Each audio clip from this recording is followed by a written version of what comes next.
Well, of course, the list of saws you can use, you know, out in the field is, you know, nearly as long as the amount of, you know, knives you can use and whatnot. But I do know that some people have spoken badly about pruning saws that are, you know, this make, or, you know, this type of pruning saw. And this here has a broken handle on it. I do have another one, and the sheath that I carry it in is one of my own creations. It's got numerous attachment points, and it's made out of cardboard and duct tape. I have that, I show the sheath in that, the scabbard, if you will, for that saw in a video titled, I think it might have been like duct tape for bush tools or something like that. But this here is just an older one, and I've had this one here, you know, just lives in a barn basically. And this here is a seasoned piece of hickory. This is seasoned. All right, there's nothing soft about this type of wood at all, as if anyone that knows. Now, the nice thing about these saws like this is that because they are so rigid like this, and you can get such good purchase with this D-ring. Of course, you can sand any of this down in 2 minutes to make it even more ergonomic.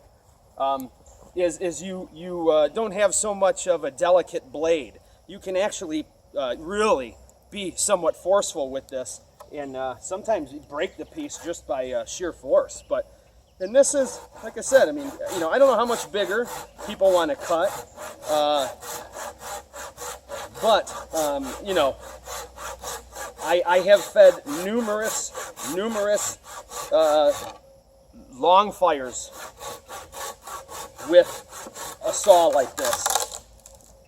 Generally, I do prefer an axe because I can maintain an axe a lot more readily in a field over a saw, and especially saws with you know, hardened teeth, ones that you might not be able to sharpen or you know, repeatedly.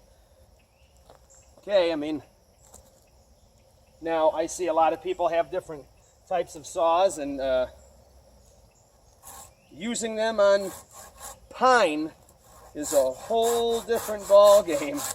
Yeah, a serrated steak knife, in my opinion, could cut pine. Now, of course, I'm over exaggerating, but I primarily like to deal with the you know, hardwoods,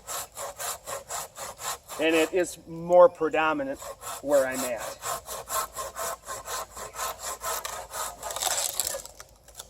I'd say that's pretty nice right there. Now here in the back here, let's see if I can, I'm gonna have to steal Vinny's piece here.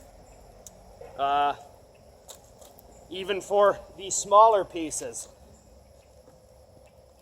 do this right here. I don't even need to use the full length of this, right?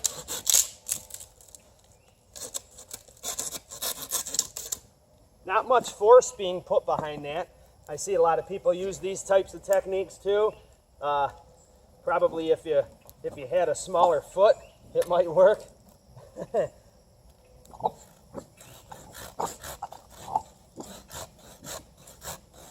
Well, I guess still passable. You want this back? Huh? Go get it. Well, I guess he told me I shouldn't steal his piece. But, folks, don't be afraid to go with the old generic things or the things that you can find at a local hardware store.